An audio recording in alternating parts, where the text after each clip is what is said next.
नमस्कार मित्रांनो आणि तुमचं स्वागत आहे नवीन व्हिडिओसाठी। तर तुम्ही बघू शकता की आज आपण एक नवीन रेसिपी घेऊन आलोय।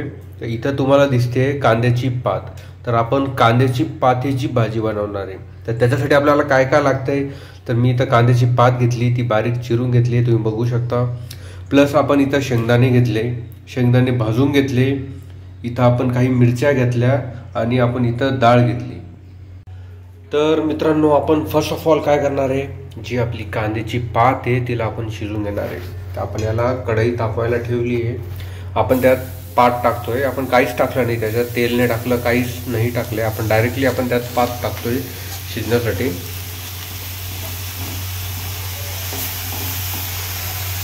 तर पातीला आपल्याला चांगल्या प्रकारे शिजून घ्यायचं आहे। तर मित्रांनो, बघू शकता आपली पात चांगल्या प्रकारे शिजते, पातीला पाणी सुटतंय। ओके, तर तुम्ही पण असं पाणी सुटूपर्यंत पात शिजवायची आहे आणि पातीचं पाणी आटलं पाहिजे तोपर्यंत चांगल्या प्रकारे तिला शिजून घ्या। तर इकडे आपली पात शिजते आहे, तर दुसरीकडे आपण काय केलं आहे, मिक्सरचं भांडं घेतलं आहे, त्यात जेवढे शेंगदाणे होते शेंगदाणे टाकले, मिरच्या जेवढ्या घेतल्या होत्या मिरच्या टाकल्या। आपण याला दळून घेणार आहे आणि बारीक आपण याचा एक मसाला तयार करणार। तर मित्रांनो, तुम्ही बघू शकता आपला मसाला रेडी झाला आहे। आपण ज्या टायमिंगला मसाला दळून घेतो तर यात आपण थोडंफार पाणी टाकलं आहे, त्यामुळे असा पातळ मसाला झाला आहे। तुम्ही पण मसाला दळून घेताना असं थोडंफार पाणी टाका, जेणे की आपला मसाला थोडा पातळ होईल। आणि इकडं आपली जी कांद्याची पात आहे ती चांगल्या प्रकारे तुम्ही बघू शकता शिजत आली आहे। यातलं जे पाणी होतं ते पाणी पण आटत आलं आहे। तर तुम्ही हे पाणी आटूपर्यंत तुम्हाला ही शिजून घ्यायची आहे कांद्याची पात। तर मित्रांनो, तुम्ही बघू शकता आपली पात शिजली आहे, पातीमधलं सगळं जे पाणी होतं ते आटलं आहे। तर आपण ही पात काढून घेणार आहे एका ताटामध्ये। तर तुम्हाला ही पात काढून घ्यायची एका ताटामध्ये।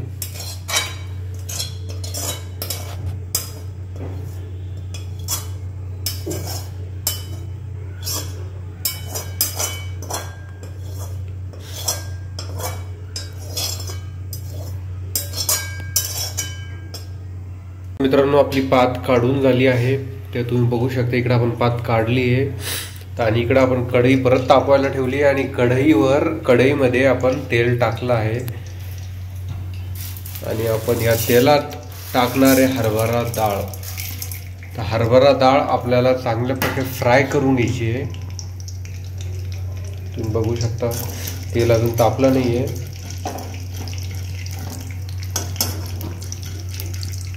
आणि ही हरभरा डाळ आपण वापरणार आहे आपल्या भाजीसाठी। तर मेक शुअर करा की चांगल्या प्रकारे तुम्ही हरभरा डाळ तुमची फ्राय करून घ्या। तर मित्रांनो, तुम्ही बघू शकता आपले हरभरे चांगल्या प्रकारे फ्राय झाले। तर आपण आता त्याच्यात टाकणार आहे जी आपली कांद्याची पात आपण साईडला काढली ती त्यात टाकणार आहे। तर पूर्णपणे आपल्याला कांद्याची पात त्यात टाकून द्यायची आहे हरभऱ्यात आणि याला चांगल्या प्रकारे आपल्याला मिक्स करून घ्यायचे।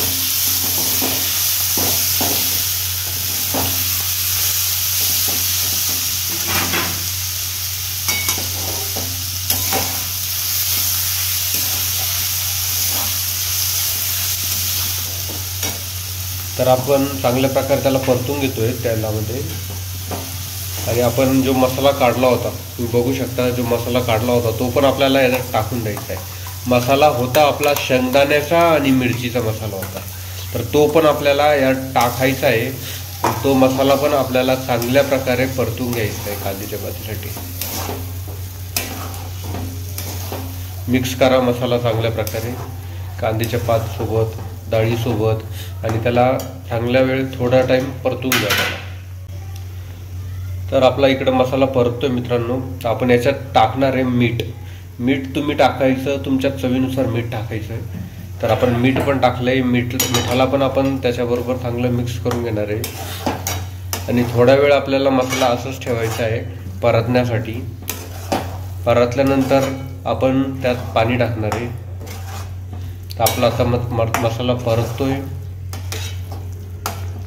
तर मित्रांनो, आपला मसाला परतला आहे। तर आपण त्यात काय करणार आहे, जे आपलं भांडं होतं मिक्सरचं त्याच्यात आपण पाणी टाकलंय आणि ते पाणी चांगल्या प्रकारे मिक्स करून आपल्या कढईमध्ये टाकलं आहे भाजीमध्ये.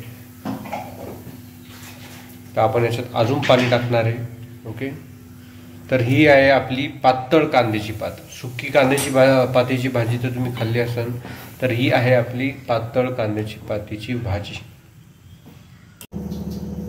तर आपण जेवढं लागतंय तेवढं पाणी टाकलंय. तर तुम्ही लोकांनुसार तुम्हाला जेवढी भाजी बनवायची आहे त्यानुसार तुम्ही पाणी टाकू शकता. तर खूप जास्त पाणी नाही, थोडं पाणी टाकायचं. ओके, तुमच्या गरजेनुसार. त्यानंतर त्या आपल्याला भाजीला उकळी उस्तर उकळून घ्यायचं आहे. मित्रांनो, तुम्ही बघू शकता आपली भाजी किती चांगल्या पद्धतीने शिजली आहे. आपण 15 ते 20 मिनिटं गॅसच्या फ्लेमवर भाजीला शिजवलं आहे आणि भाजी आपली रेडी झाली आहे खाण्यासाठी. तर तुम्ही पण जर तुम्हाला कांद्याच्या पातची पातळ भाजी बनवायची आहे तर तुम्ही पण ह्या पद्धतीनं बनवू शकता, जशी ही प्रोसेस आहे. तर व्हिडिओ आवडला असेल तर नक्की लाईक करा, सबस्क्राईब करा आणि तुमच्या मित्रांसोबत आणि मैत्रिणींसोबत शेअर करा.